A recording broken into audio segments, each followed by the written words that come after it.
বিশ্বকবি রবীন্দ্রনাথ ঠাকুরের জন্মদিন পালন করা হলো পানিহাটি ছাতুবাবু বাগানবাড়িতে, যা পেনিটি ভবন নামে বিখ্যাত।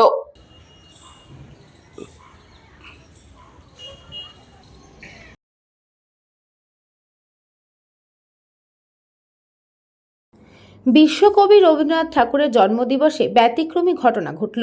ঐতিহ্যমণ্ডিত রবীন্দ্রনাথ ঠাকুরের পদধূলি ধন্য ঐতিহাসিক ঘটনার সাক্ষী থাকল পানিহাটির পেনিটি ভবন। এই ঐতিহ্যমণ্ডিত পেনিটি ভবন বিভিন্ন ঐতিহাসিক ঘটনার সাক্ষী। এসে দেখলাম যে একদমই ফাঁকা, যে কয়েকজন উদ্যোক্তা রয়েছেন সাংস্কৃতিকভাবে তারাই আছেন এবং খুব স্বল্প কয়েকজন আমরা রয়েছি জাস্ট অনুষ্ঠানটাকে চালিয়ে নেওয়ার জন্য, প্রবাহমানতাকে বজায় রাখার জন্য। কিন্তু সেভাবে মানুষের কোনো আনাগোনা নেই, এবছর একদম ফাঁকা। এটা অবশ্যই বলবো সময়ের ব্যর্থতা কিনা জানি না, তবে রবি ঠাকুরের জন্মদিন ফাঁকা থাকবে এটা ভাবা যায় না।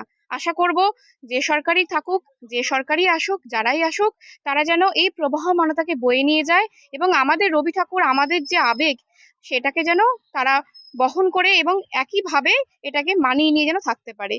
কারণ রবি ঠাকুর ছাড়া বাঙালি কিছুই না, রবি ঠাকুরই সব আমাদের কাছে। তাই রবি ঠাকুরের জন্মদিন যেন আমরা খুব বড় করে পালন করতে পারি, এই আশাই সরকারের কাছে করব। হয়তো তাই রাজনীতির জালে হয়তো পিছিয়ে পড়েছেন, তবে আশা করব এই জাল যেন দ্রুত কেটে ওনার জন্য যেন খুব সুন্দর করে আরো কিছু করা হয়, যাতে আমরা আরো আনন্দে ওনার জন্মদিনটা কাটাতে পারি।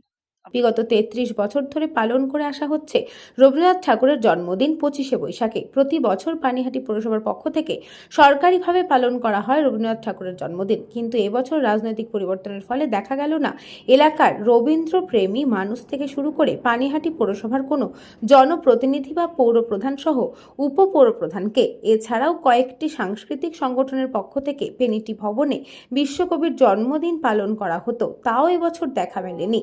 রবীন্দ্রনাথ ঠাকুরের এই পেনিটি ভবন, যার আগে নাম ছিল ছাতু বাবুর বাগানবাড়ি, এখানে ৪বার এসেছিলেন তিনি। এরপরে বামফ্রন্ট সরকারের সময় রবীন্দ্রনাথ ঠাকুরের জন্মের ১৫০ বছর পূর্তি অনুষ্ঠানে সারা বিশ্বব্যাপী পালন করা হয়েছিল। সেই সময় এই বাড়িতে রবীন্দ্রনাথ ঠাকুরের আবক্ষ মূর্তি বসানো হয়। সেই সময় পানিহাটি পৌরসভার পৌরপ্রধান ছিলেন মনোরঞ্জন সরকার। তার উদ্যোগে বিশ্বকবি আবক্ষ মূর্তি উদ্বোধন করেন শক্তিপদ রাজগুরু। হেরিটেজ সংস্থার প্রধান প্রতাপ চন্দ্র, তার হাত ধরে এই পেনিটি ভবন বা ছাতু বাবুর বাগানবাড়ি হেরিটেজ ঘোষিত হয়। প্রতিবার এখানে আসি, সকালবেলায় আমাদেরকে আসতে হয়, প্রোগ্রাম থাকে, বহু মানুষের সমাগম থাকে, মানে বহু, মানে এবারে তো মানে লোকই নেই, আছে খুবই কম, যেহেতু যে কয়েকজন আর কি কয়েকজন শিক্ষা প্রতিষ্ঠান থেকে এসছে, মানে সাংস্কৃতিক শিক্ষা প্রতিষ্ঠান, তো সেখান থেকে যারা প্রোগ্রাম করেছে তারাই এসছে, বেশি জন মানে দেখতেও লোকজন আসেনি। তো সেটা খুব খারাপ লাগছে যে এবারে এত লোকজন কম, প্রতিবার মানে মানে ঘোরাফেরারই জায়গা থাকে না, এত লোকজনের সমাগম থাকে বলে। তো সেটা একটু খারাপ লাগছে, যে লোকজন এলে আরো ভালো লাগতো। সরকারি পক্ষ থেকে উদ্যোগ নিল এটা, মানে তাদের ব্যর্থতা বলতে গেলে, কারণ এটাই মানে রবীন্দ্রনাথ তো কারুর একার নয়, রবীন্দ্রনাথ সবার। তো সেখানে সরকারি উদ্যোগ নিয়ে কোনো প্রোগ্রাম করা হলো না, সেটা তাদের, মানে সরকারি উদ্যোগ নিয়ে প্রোগ্রাম হয়নি বলে সেটা তাদের ব্যর্থতা। এখানে তো তাদের মানে ব্যাপার, তারাই জানেন যে কেন করেননি তারা অনুষ্ঠানটা। তার জন্য অনুষ্ঠান আটকে নেই, আমরা সবাই চেষ্টা করেছি, যেরকম ভাবে পেরেছি আমরা অনুষ্ঠান করেছি, সবাই মিলিতভাবে আমাদের অনুষ্ঠান হয়েছে, তো সেটা আমরা ভালোই কাটিয়েছি।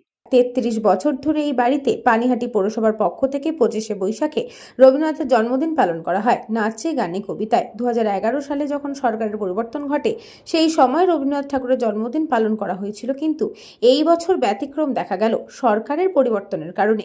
এই পেনিটি ভবন আবাসিক যে মেয়েরা থাকে প্রায় ১২০ জনের উপর, তাদেরকে নিয়ে বিশ্বকবির জন্মদিন পালন করা হলো। প্রথম কথা হচ্ছে 1872 সালে যখন মহামারী হচ্ছিল সারা কলকাতাতে, তখন রবীন্দ্রনাথ ঠাকুর মাত্র 11 বছর বয়স ছিল। উনি এখানে এসেছিলেন, 42-43 দিন এখানে ছিলেন। আর এই রবীন্দ্রনাথ ঠাকুরের পদধূলি ধন্য এই জায়গাটি আমার বাড়ির একেবারেই পাশে, পানিহাটির গোবিন্দ হোম। প্রত্যেক বছর আমি একজন সঙ্গীত শিল্পী, রবীন্দ্রসঙ্গীত নিয়েই থাকি, চর্চা করি, সারাটা বছর অপেক্ষা করে থাকি এখানে রবীন্দ্র জয়ন্তীর দিন, রবীন্দ্রনাথ ঠাকুরের জন্মদিনের দিন একটি ওনারই লেখা একটা গান ওনাকে উদ্দেশ্য করে উৎসর্গ করতে। কিন্তু আজকে মনটা ভীষণই খারাপ, তা এই রাজনৈতিক কারণেই হ্যাঁ, আজকে এখানে কোনো অনুষ্ঠান সম্পন্ন করা যায়নি, কিন্তু নিজের মনের টানেই আমি আমার ছোট্ট ছেলেকে নিয়ে এখানে এসেছি। এখানে হোমের ছেলে মেয়েদের জন্য কিছু মিষ্টি নিয়ে এসেছি, আর অবশ্যই কবিকে মাল্যদান করেছি। এটা আমার মতন করে ওনাকে আমার সম্মান জানানো। বলরাম বসুর report, news Banga time. St. Augustine's Day School, Barrackpur. Success for every child. Admission open 2026 to 2027. Contact number 900793 JM jewellers Ichhapur Anandamath. আমাদের মেকিং চার্জ 3%। আমাদের লাইভ দেখুন JM জুয়েলার্স ফেসবুক পেজে প্রতিদিন রাত 7:35 আমাদের ভিডিও শেয়ার করলে পেয়ে যাবেন সোনার নাকছাবি একদম ফ্রিতে। ঠিকানা ইছাপুর আনন্দমঠ, উত্তর 24 পরগনা। যোগাযোগ 7439131404। আমাদের অনলাইন ডেলিভারির ব্যবস্থা আছে। Dolphin school of hotel management MAKAUT অনুমোদিত ও নিজস্ব ম্যান পাওয়ার লাইসেন্স দ্বারা সকল ছাত্রছাত্রীদের ভবিষ্যৎ গড়ার সেরা ঠিকানা dolphin school of hotel management.